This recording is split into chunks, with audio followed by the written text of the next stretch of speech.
go over beauty standards and the different effects that they have on us and what that's going to look like for us moving forward. Studies show that exposure to unattainable beauty ideals increases anxiety, depression, and low self-esteem, especially in young people. There's a lot that's said about the youth, but they are growing up in an age that is completely different from us. No matter how far back you look, teenagers have always had significant issues in one way or another, but growing up in an environment where perfection is what's being put out there 24/7, of course, it's a problem. It's dangerous. It's not real life. And as you saw with that Dove commercial, if they can do all of that back then, imagine what can be done now in 2025. There is a feature in CapCut where literally you can enlarge your breast size. You don't even have to be the professionals anymore. You just have to be someone with an iPhone and access to an app, and you can make yourself a totally different person. They lighten your skin tone. They add makeup, lashes. You can change the shape of your body. And when you put that narrative out there, people are under the impression that this is the way that they're supposed to look. And honestly, it's dangerous because it impacts all of us, no matter how much you realize. The rise of social media intensified body dissatisfaction, with platforms like Instagram linked to higher rates of eating disorders. This is nothing new. Anorexia, bulimia, this is the world that we live in. You literally have to be, maybe not necessarily a size 0 how it used to be, but I don't know, maybe a size 2 or 4. And that's just not realistic for pretty much anybody other than children or maybe 19. The global beauty industry is worth $500 billion, profiting from promoting unattainable perfection.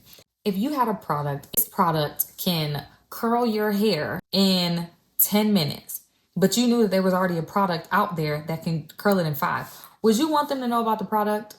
Absolutely, positively not. You want people to believe that they need what you have to offer. In order for people to push their own narrative, which is to sell these beauty products, there needs to be a beauty standard that is there to influence the purchase of these products. So what are you going to do? You're going to make people feel like they're the ugliest person in the world if they have even one blemish on their face. Because there's 2 different industries now. So you got the skincare, because now it's like, oh my gosh, I'm going to buy every face wash, acne cream, different pimple patch there's out there in order for me to correct the problem. And then on the other side of it, until you can get to the point where every pimple product and every topical cream is going to do the trick, what are you going to do? You're going to go out and buy every concealer, foundation, BB and CC cream to feel that you are fitting the mold and the standard of beauty. So it is a dangerous thing when you have people who are so high up and who have the ability to influence what you deem to be attractive.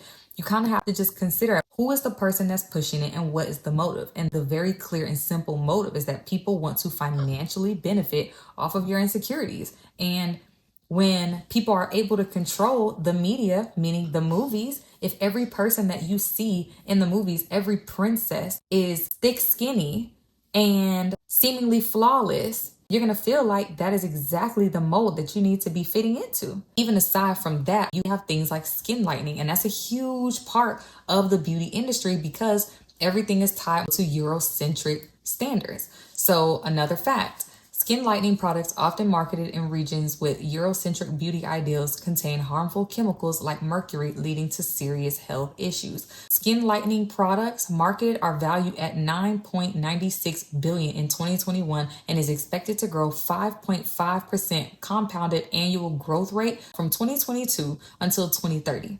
You guys. Cosmetic procedures, including extreme plastic surgery trends, have surged, with some procedures carrying high-risk complications. That is not a surprise, but there's no judgment here. I also joined the club. I got my breast done in 2020, so I don't want anybody to think I'm judging. It's your body, your business, but at some point you got to reel it in because there's a lot of people who are doing surgeries. I'm talking from head to toe. And it's literally everything from the hairline down to lipo and the thighs, adding to the hips, getting the breast done, injections in the lip and the face. There's Botox. I mean, eyelid lifts. Like, we kind of dragging it. So I did look up some of the most dangerous cosmetic surgeries. Number 1, eye color change surgery. What would you guess that the complication rate in terms of percentage is for the eye color change surgeries? Okay, I'll go ahead and tell you. 92.3%, guys. Seriously. Like, why would you even bother with that? Risk: glaucoma, corneal damage, and permanent vision impairment due to procedures like cosmetic iris implants. What are we doing and for what? They're literally somewhere behind the scenes cooking up. Like, all right, y'all, like, we done made them feel a certain type of way about their hair, their skin, their breasts, their butt, their freaking feet. We're about to be doing nail bed surgeries. It just seems like there's no limit to it. So that's number one. We got thigh lift, Brazilian butt lift. I want to get into the BBL because honestly, I did not know that a BBL was such a dangerous surgery till 2 years ago. But fat embolism, which can cause serious blockages and organ failures. This procedure has one of the highest mortality rates in cosmetic surgery. But as we know, there is no shortage of BBLs. Now, body lift, injectable fillers, butt implants, but y'all knew that, and liposuction. It just seems like there's almost no limit to the things that we're subjecting ourselves to. And I'm hoping that there's going to be a day where we can at least pump the brakes, just be more mindful, because clearly no one is thinking that things are going to go wrong, which is the reason why everybody's doing it. Just do your research and don't just go to anybody. I actually know someone who also got a boob job and it was very unorganized. And she wanted to back out of it, but she tried to get her money back and cancel, and they said that they would not do it. She was like, I don't want to do it, but I don't want to lose my money, and went for it. Now, thank God it went fine, and like she's here now, but man, beauty isn't worth your life, and $1 is definitely not worth your life. Just be mindful, ladies. Don't try to go and do the cheapest thing you can find. I love a good deal now, but it's a difference between a deal on some mascara and a deal on a new butt. Let's just try to be reasonable here. And the next thing that I want to go into is the battle between the races, in a sense. I kind of just want to point something out to people so that they understand. It's not whether it looks better to be black versus white. It's about who can make the most money. Yes, the beauty standard is that the proximity to whiteness means the more attractive. So you go out and you perm your hair, you make it straighter, that is getting you closer to whiteness. You get some weave, that is closer to whiteness. I get that. There is a skin lightening and it's closer to whiteness. The trap of going to go get their nose done, because our noses typically are wider. White noses typically are smaller. But I think people seem to forget that there's a million different practices out there that are pushing white people to black beauty. So you guys need to make your hair straighter. But then white people were putting perms in their hair and making it kinky, curly, fuller. That was the whole point. White people were out there using hairspray. Have y'all seen the movies? Reese, I believe, is the name of one of those movies where it's like you see a lot of fullness, a lot of teasing. That is closer to blackness. So why is it that we need to straighten our hair, but then y'all need to plump your hair up? Let's not forget the tanning industry. There are tanning beds. There are tanning lotions to this day. That is still a thing. So black people are skin lightening and then white people are getting darker. We're told that our features are whatever, but white people are out there getting lip fillers. Everybody's getting lip fillers to get lips closer to black lips, when whole time back then it was said to be unattractive. So again, black people are getting smaller noses to look white, and white people are getting bigger lips to look black, and black people are getting lighter and white people are getting darker, and black people's hair are getting straighter and then white people's hair is getting more full. It's like volume Tresemme shampoo. That's to make your hair bigger. So does the hair need to be bigger? Does the hair need to be smaller? Does the skin need to be lighter? The skin needs to be darker. The bottom line is, it's not about who looks what. I think everybody should feel like they're the finest person in the room, okay? I am a big advocate for confidence, even bordering cockiness. But at what point do you take a step back and you say, so they're putting us against them and them against us as far as what our physical look should be like. You need to be saying, who's pushing this narrative and why? The beauty industry. Why? They win. No matter what. I have a makeup brand that fits your complexion. I win.